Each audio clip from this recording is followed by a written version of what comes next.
کریں گی. آج شہباز شریف صاحب نے پریس کانفرنس کی 4 بجے. اس میں انہوں نے گیس اور بجلی سے متعلق لمبی چوڑی گفتگو کی.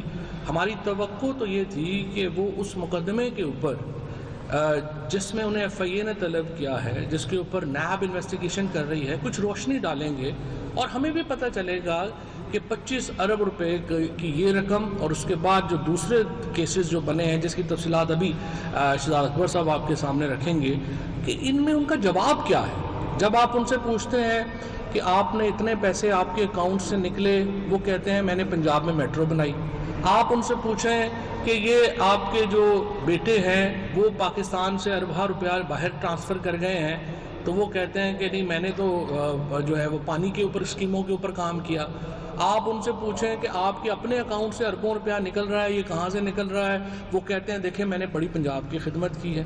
اب یہ اگر خدمت کی ہے کہ پنجاب کا پیسہ جو پیپلز پارٹی میں اور پی ایم ایل این میں جو چیز یکساں ہے وہ یہ ہے کہ ان کو جو پیسہ پنجاب میں دیا گیا یا جو پیسہ سندھ میں دیا گیا وہ لندن سے برآمد ہوا, وہ دبئی سے برآمد ہوا اور وہ فرانس سے برآمد ہوا.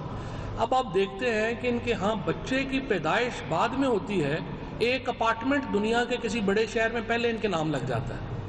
اربوں روپے کی پراپرٹیز اس وقت لندن میں, اور یہ وہ پراپرٹیز ہیں جن کا ہمیں علم ہے. جن کا ہمیں علم نہیں ہے وہ تو شاید اس سے بھی بہت زیادہ ہوں گی, کیونکہ وہ اتفاق سے ان کا ابھی تک کوئی پیناما نہیں آیا. یہ جو ساری پراپرٹیز ابھی تک ہمارے سامنے آئیں, یہ تو پیناما کا اسکینڈل ہو گیا اور ہمیں پتہ چل گیا. ہمیں نہیں پتہ ابھی کہ ان کی اور کتنی زیادہ پراپرٹیز باہر ہیں, ہمیں نہیں پتہ کہ ان کی اور جائیدادیں کتنی ہیں. اور اسی سے لیے آپ دیکھتے ہیں کہ جب وزیر اعظم عمران خان جو کرپشن کا نیریٹو ہے اس کو اس لیے وہ سمجھتے ہیں کہ وہ امپورٹنٹ ہے, اس کو ہمیں پیچھے کبھی بھی نہیں ہٹنا چاہیے, کہ اربوں روپیہ پاکستان سے چوری کر کے باہر لے جایا گیا ہے اور وہ پیسہ جو ہے اس سے پراپرٹیز خریدی گئی ہیں. ابھی تو ان کے بیٹوں کی پراپرٹیز آ رہی ہیں, بڑی جلدی آپ کو ان کے پوتوں کی, نواسوں کی, پھپھیوں کی, ہر جگہ سے ان کی پراپرٹیز جو ہیں وہ نکل رہی ہیں. اور ہم یہ سمجھتے ہیں کہ شہباز شریف کو اپنے اوپر لگے گئے الزامات کا جواب ایف آئی اے کو بھی دینا چاہیے اور اس سے پہلے میڈیا کو دینا چاہیے. میڈیا کے سامنے ساری ایویڈنس ہے, میڈیا کے سامنے کیسز ہیں, وہ آئیں اور اپنا کچا چٹھا کھولیں اور بتائیں کہ یہ کیا کیسز ہیں. میں حماد اظہر صاحب سے درخواست کروں گا کہ آج کی جو شہباز شریف صاحب کی زیادہ تر گفتگو تھی وہ انرجی معاملات سے متعلق تھی, اس کے اوپر روشنی ڈال دیں, اور پھر شہزاد اکبر صاحب جو ہیں وہ باقی معاملات کو دیکھیں گے. بسم اللہ الرحمن الرحیم. آج قائد حزب اختلاف نے کلیم کیا کہ لوڈ شیڈنگ واپس آ گئی ہے, تو میں ذرا اس پہ بھی کچھ روشنی ڈالنا چاہوں گا. اعداد و شمار ہیں اور کچھ چونکا دینے والی باتیں ہیں جو جب میں انرجی کی منسٹری میں آیا ہوں 2 مہینے ہو گئے ہیں, تو میرے لیے بھی بڑی پریشانی کا باعث بنی کہ پچھلی حکومت کیا کر کے گئی ہے. سب سے پہلے تو یہ کہ اگر اس وقت موجودہ کہیں پہ لوڈ شیڈنگ ہو رہی ہے تو وہ پیداوار کی کمی کی وجہ سے نہیں ہو رہی, وہ اس ترسیل کے نظام کی وجہ سے ہو رہی ہے. ہماری اوسطاً جو ترسیل کرنے کی کیپیسٹی ہے پاکستان کی وہ 24,000 میگا واٹ ہے. انسٹالڈ کیپیسٹی اس سے زیادہ ہے.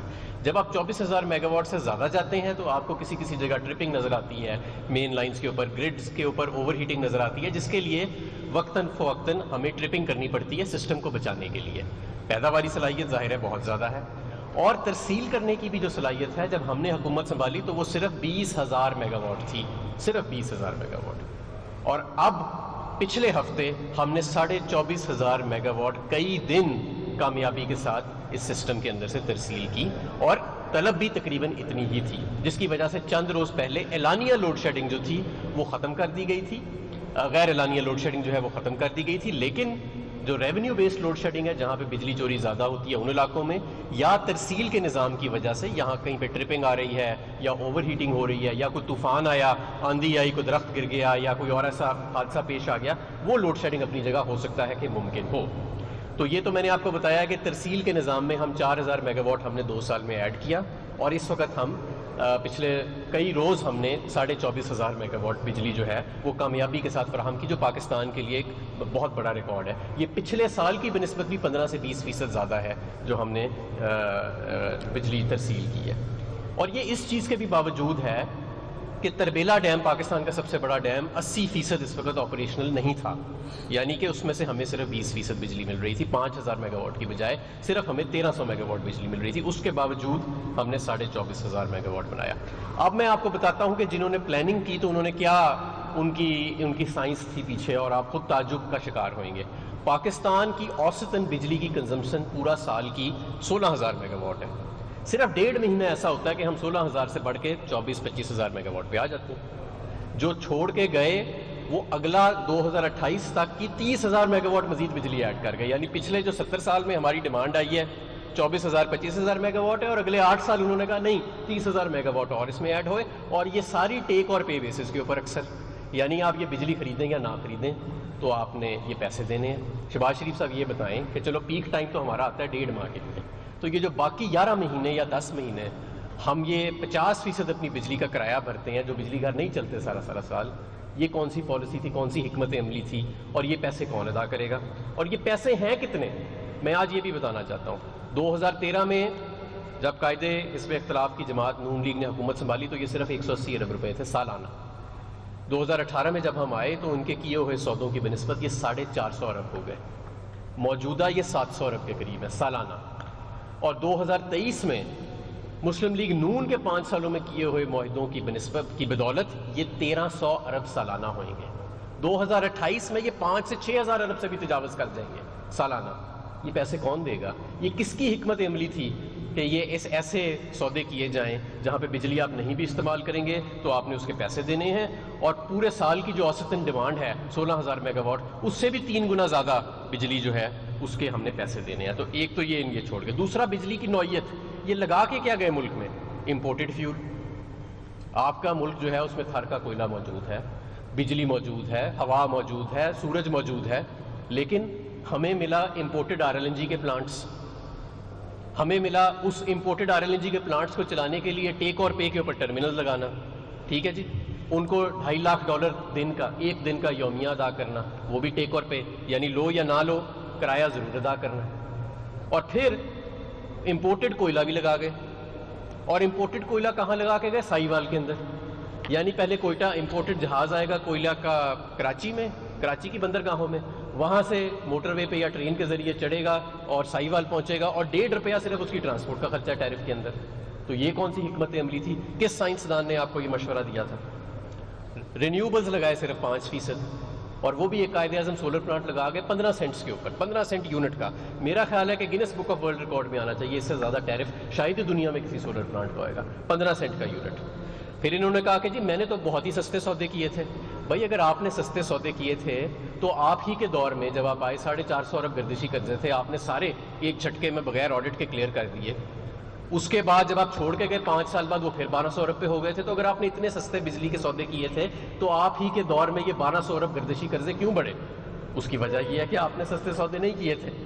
تو یہ ساری ایک کہانی ہے جو بنی گئی ہے لوگوں کو گمراہ کرنے کے لیے۔ ایک بار پھر لوڈ شیڈنگ اگر اس وقت کسی جگہ ہو رہی ہے تو وہ ترسیل کے نظام کی وجہ سے، پیداوار کی وجہ سے نہیں، اور اس پہ بھی ہم قابو پا رہے ہیں۔ ابھی میں نے آنے سے پہلے NTDC کے نمائندے سے بات کی، انہوں نے میں نے ان سے پوچھا کہ پیک ٹائم چل رہا ہے، کہیں لوڈ شیڈنگ ہو رہی ہے غیر اعلانیہ؟ تو انہوں نے کہا غیر اعلانیہ لوڈ شیڈنگ کسی جگہ نہیں ہو رہی، لیکن ترسیل کی وجہ سے کسی جگہ ٹرپنگ موجود ہے، یا اگر ہمارے کسی جگہ کراچی میں طوفانی بارشیں ہوئی ہیں یا لاہور میں ہوئی ہیں، وہ ہمیں انفراسٹرکچر کی کمپلینس ہیں، اور ہمارا سارا عملہ جو ہے اس کو ریزالو کرنے کے لیے لگا ہوا ہے۔ میں اس لیے قائد حزب اختلاف سے گزارش کروں گا کہ آپ پہلے ہی کافی ظلم کر چکے ہیں، 1300 ارب سالانہ، 700 ارب سالانہ کیپیسٹی پیمنٹس، امپورٹڈ فیول، مہنگے بجلی گھر، کوئلے کے مہنگے بجلی پلانٹس، ہر چیز مہنگی لگا کے چلے گئے ہیں، اور ہماری قوم کئی سال اس کا خمیازہ بھگت رہی ہے۔ ہم نے کوشش کی، ہماری حکومت نے، ہم نے RLNG کا سودا نیا کیا ان سے سستے داموں پہ، ہم نے ان 2 حکومتوں کے دور میں کیے ہوئے بجلی گھروں سے سودوں کو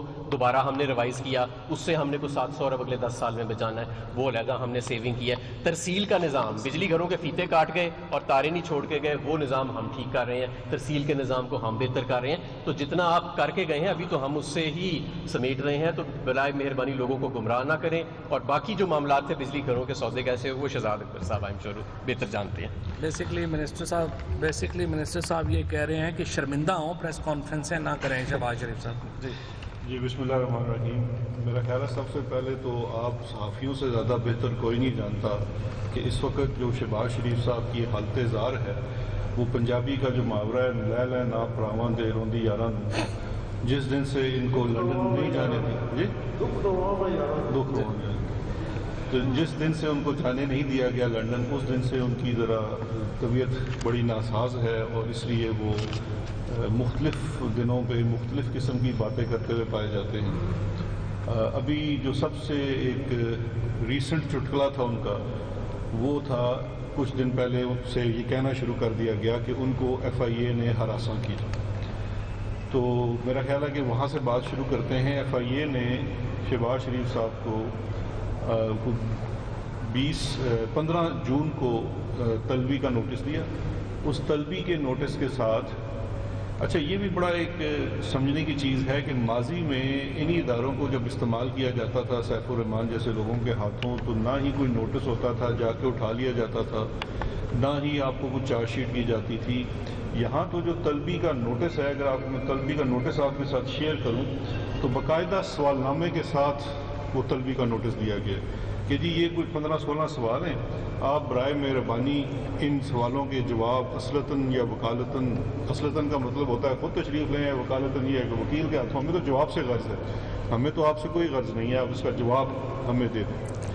اس کے بعد 22 جون کو یہ تشریف لائے، اور 22 جون کو جو انہوں نے جواب دی اس میں تو میں تھوڑی دیر میں آتا ہوں، لیکن جولائی کے دوسرا ہفتہ شروع ہو گیا میرا خیال ہے، یہ ہونے والا ہے، اس میں ان کو اچانک خیال آیا کہ وہ جو 22 جون کو میں گیا تھا مجھے ادھر ہراساں کیا تھا۔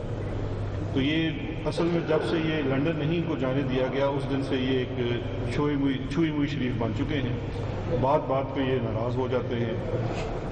اب ذرا اس طرف آ جاتے ہیں کہ اصل میں یہ ایشو شہباز شریف صاحب جو جس دن سے، ایک تو یہ ہے کہ پچھلے کچھ دنوں سے لے کے اپنے کچھ بیل آرڈرز کو لے کے قوم کو گمراہ کرنے کی کوشش کر رہے ہیں، یہ بھی شہباز شریف صاحب کا اور شریف خاندان کا بڑا پرانا ایک طریقہ واردات ہے کہ ایک نیریٹو بلڈ کرتے ہیں جس سے اداروں کے اوپر اثر انداز ہونے کی کوشش کرتے ہیں۔ کبھی جب بہت ڈیسپریٹ ہو جاتے ہیں تو حملہ بھی کر دیتے ہیں۔ سپریم کورٹ آف پاکستان کے اوپر ماضی میں شریف خاندان کا حملہ سب کو یاد ہے۔ اب یہ ایک اس طرح کی ایک بات بنانے کی کوشش کر رہے ہیں کہ جیسے ان کے ساتھ کوئی زیادتی ہو رہی ہے۔ جہاں تک کلیئرٹی کے لیے ضروری ہے کہ بیل آرڈرز کے اوپر 2019 سپریم کورٹ کی ایک رپورٹڈ ججمنٹ ہے، 445 نمبر صفحہ ہے PLD کا، 5 جسٹسز پہ مبنی بینچ تھا، لارجر بینچ تھا۔ اس کے اندر جسٹس آصف سعید کھوسہ صاحب نے وہ تحریر کیا اور بیل آرڈرز کے اندر کسی بھی قسم کی جو کامنٹ ہیں ایویڈنس کے اوپر وہ کرنے سے قطعاً منع کیا اور اس کو قانون کے خلاف قرار دیا۔ پھر بھی کچھ آرڈرز میں کچھ باتیں ہو جاتی ہیں لیکن اس کا قطعی کوئی کیسز کے اوپر نتیجہ نہیں ہوتا، کیونکہ ایویڈنس ٹرائل میں ہونا ہے۔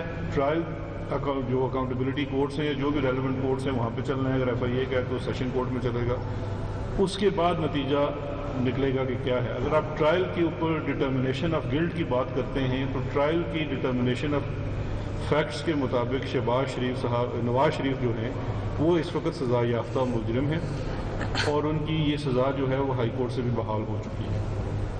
اب میں تھوڑا سا ایک واضح کر دوں کہ شہباز شریف صاحب کا FIA کا معاملہ کیا ہے۔ اس کو بھی لے کے بہت زیادہ یہ کنفیوژن پھیلائی جا رہی ہے کہ جی وہ چیز پہلے نیب جو دیکھ رہی تھی اب FIA نے دیکھنی شروع کی ہے۔ سفید جھوٹ۔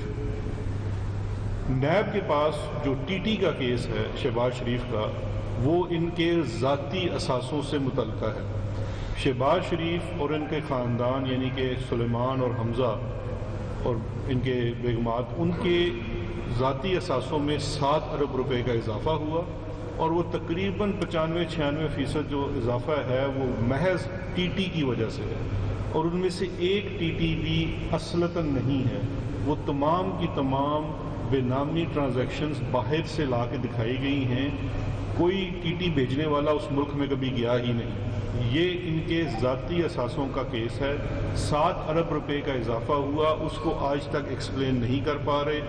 وہ کیس اکاؤنٹیبلٹی کورٹ میں چل رہا ہے، اس میں ایسٹ بیونڈ مینز کا وہ کیس ہے اور اس کے ساتھ منی لانڈرنگ کا ان کے اوپر چارج ہے۔ FIA کا جو یہ مقدمہ ہے، FIA کا جو مقدمہ ہے یہ اس سے مختلف ہے، صرف ملزمان اور طریقہ واردات ملتا جلتا ہے جس کی وجہ سے کنفیوژن پھیلائی جا رہی ہے۔ یہ FIR 39/2020 ہے۔ اس